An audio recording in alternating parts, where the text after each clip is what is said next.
किन्नर चुड़ैल। गोरखपुर नाम का एक गांव हुआ करता था। उस गांव में ज्यादा लोग नहीं रहते थे। उस गांव में एक गर्भवती विधवा औरत रहती थी। उस औरत का नाम कमला था। कमला अपने घर में अकेली रहती थी। उसके पति की सारी जायदाद उसके नाम हो गई थी, पर सभी गांव वाले उस औरत को मनहूस औरत समझा करते थे और सभी उससे नफरत किया करते थे। एक बार कमला राशन की दुकान पर खाने का सामान खरीदने जाती है। भैया जी, जरा 1 किलो दाल चावल देना। अरे हाय हाय हाय हाय हाय हाय! अरे मनहूस औरत, मेरी दुकान में अपशुगन करवाने आ गई क्या? हैं? चल जा यहाँ से। मैं कुछ नहीं देने वाला हूँ तुझे। भाग भाग यहाँ से, चल जा, निकल। भैया जी, ऐसा मत कहिए। मैं गर्भवती हूँ, मुझे खाने की बहुत जरूरत है। मुझे खाना दे दीजिए। दुकानदार कमला को वहां से धक्के मारकर भगा देता है। तभी कमला रोते रोते उस गांव के किन्नरों के इलाके में आ जाती है। गांव वाले किन्नरों को उसी इलाके में रखा करते थे, क्योंकि वो लोग किन्नरों को पसंद नहीं करते थे और उनके इलाके में रहने से मना करते थे। तो किन्नरों ने उसी गांव में अपना एक इलाका बना लिया था। जब किन्नर लोग देखते हैं कि एक गर्भवती महिला रोते रोते उनके इलाके में आ गई है, तो सारे किन्नर कमला के पास जाकर उसका हाल पूछने लगते हैं।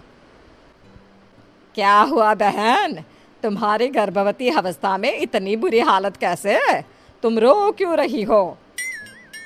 तुम डरो मत, हम तुम्हें कोई नुकसान नहीं पहुंचाएंगे।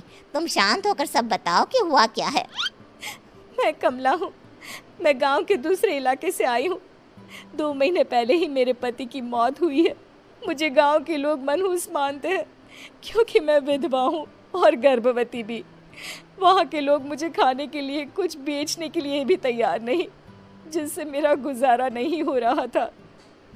कोई बात नहीं कमला, हम तुम्हारा ख्याल रखेंगे। किन्नर लोग कमला को एक खाली घर में रहने के लिए जगह दे देते हैं और उसकी देखभाल भी करते हैं।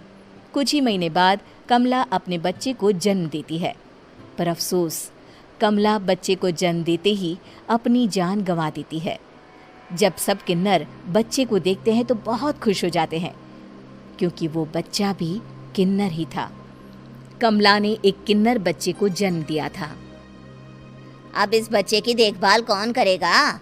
हम तो इस बच्चे को गांव के दूसरे इलाके में भी नहीं भेज सकते। और तो क्या हुआ, इस बच्चे की माँ नहीं रही तो हम इसे पालेंगे।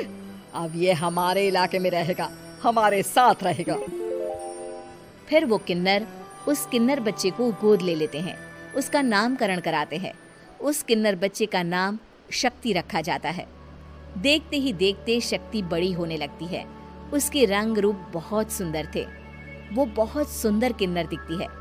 एक दिन शक्ति एक किन्नर से पूछती है, माँ जी सुनिए ना, ये गांव के दूसरे इलाके में भी तो लोग रहते हैं, तो हम वहाँ क्यों नहीं जाते? हम उनसे अलग क्यों रहते हैं? शक्ति, क्योंकि वो लोग हमारे जैसे नहीं, वो लोग हमें पसंद नहीं करते, इसीलिए हम उनसे अलग रहते हैं। क्यों? वो हमें क्यों पसंद नहीं करते? मुझे एक बार उस इलाके में जाना है। मैं एक बार वहाँ जाकर घूम कर आऊँ। शक्ति, खबरदार, जो तू उस इलाके में कभी भी गई तो अपनी जान नहीं गंवाना चाहती तो उस इलाके में कभी कदम भी नहीं रखेगी, समझी? इतना कहकर वो किन्नर वहाँ से चली जाती है। शक्ति उस किन्नर की बात सुनकर बहुत रोती है। माँ जी, ऐसा कैसे कह सकती है? उन्होंने इतनी सी बात के लिए मुझे इतना डांटा। अब तो मैं उस इलाके में ज़रूर जाऊंगी। फिर एक दिन शक्ति गांव के दूसरे इलाके में चुपके से जाती है। ये लोग तो हमारे जैसे ही इंसान हैं, तो ये हमसे नफरत क्यों करते हैं? जब शक्ति उस इलाके में पहुंचती है तो गांव के सारे आदमी उसके रूप से मोहित हो जाते हैं। वो लोग ये अंदाज़ा नहीं लगा पाते कि वो किन्नर है। शक्ति की सुंदरता देखकर सारे गांव वाले उसकी तारीफ करने लगते हैं। तभी गांव का चक्कर लगाने गांव के जमींदार का बेटा हर्ष वहां पहुंचता है। हर्ष भी दिखने में बहुत सुंदर होता है। जब हर्ष ने शक्ति को देखा तो वो भी उससे मोहित हो गया, और जब शक्ति की नज़र हर्ष पर पड़ी तो वो हर्ष को देखकर मोहित हो गई। आपको पहले कभी इस गांव में देखा नहीं। इस गांव में आप नए हैं क्या? जी नहीं, वो मैं बस। तभी शक्ति बोलते बोलते रुक जाती है और मन में सोचने लगती है, अगर मैंने इनको बता दिया कि मैं दूसरे इलाके से आई हूँ तो वो समझ जाएंगे कि मैं किन्नर हूँ, इसलिए मुझे इनसे झूठ ही बोलना पड़ेगा। शक्ति हर्ष को कहती है, जी हाँ, मैं इस गांव में नई आई हूँ, यहाँ अकेली रहती हूँ। वैसे आप कौन है? आप भी इसी गांव में रहते हैं? जी हाँ, मैं इस गांव के जमींदार का बेटा हूँ। आपको किसी भी चीज की जरूरत पड़े तो आप मुझे बता देना, मुझे अच्छा लगेगा। ऐसे ही शक्ति और हर्ष एक दूसरे से रोज मिलने लगते। वो दोनों अपने प्यार का इजहार करने एक दूसरे से मिलने जाते हैं। तभी शक्ति का पीछा करते करते एक किन्नर वहां आ जाती है। शक्ति, शक्ति, मैं तुमसे बहुत प्यार करता हूँ।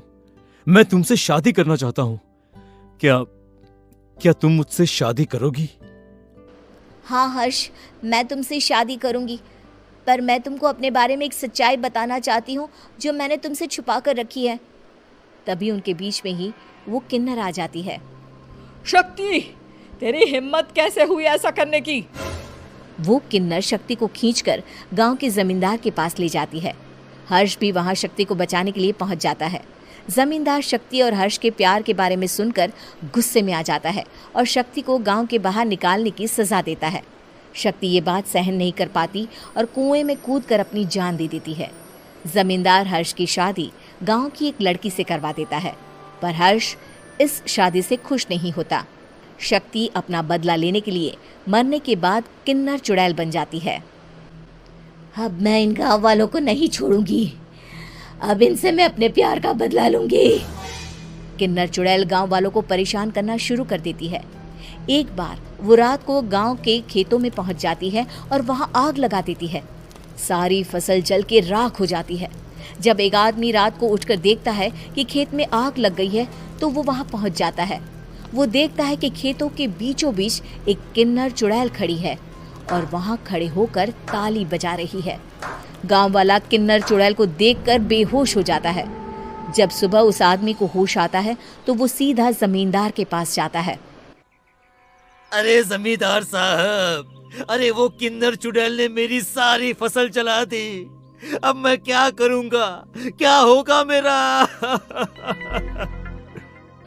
जमींदार चुड़ैल किन्नर का नाम सुनते ही सब कुछ समझ जाता है। अब वो बहुत डर जाता है। उसी रात को जब जमींदार डर के मारे अपने कमरे में सो नहीं पाता, तभी वहां अचानक से किन्नर चुड़ैल आ जाती है। किन्नर चुड़ैल जोर जोर से जमींदार के आगे खड़ी होकर हंसने लगती है और ताली बजाने लगती है। जमींदार उस डरावनी किन्नर चुड़ैल को देखकर बहुत डर जाता है। तूने मेरे साथ बहुत बुरा किया, अब मैं तुझे जान से मार दूंगी। नहीं नहीं नहीं नहीं, नहीं। मुझे माफ कर दो, मुझे मत मारो। मैं कभी ऐसा दोबारा नहीं करूंगा। अब तुम जो बोलोगी वही मैं करूंगा। ठीक है, मैं चाहती हूँ कि किन्नर इलाका गांव के इलाके से जुड़े और गांव का कोई भी आदमी किन्नर समाज से द्वेष ना करे, उससे नफरत ना करे, नहीं तो मैं सारे गांव को मार दूंगी। और तुम गांव में एक नया कानून बनाओ कि अगर किसी ने भी किन्नर समाज को हानि पहुंचाने की कोशिश भी करी या इनसे भेदभाव करने की भी कोशिश करी तो उनको कड़ी से कड़ी सजा मिलेगी। हाँ हाँ हाँ हाँ, मैं ऐसा ही करूंगा। तुम जो बोलोगी वो मैं करूंगा, पर मुझे जाने दो प्लीज। तब वो किन्नर चुड़ैल वहां से चली जाती है।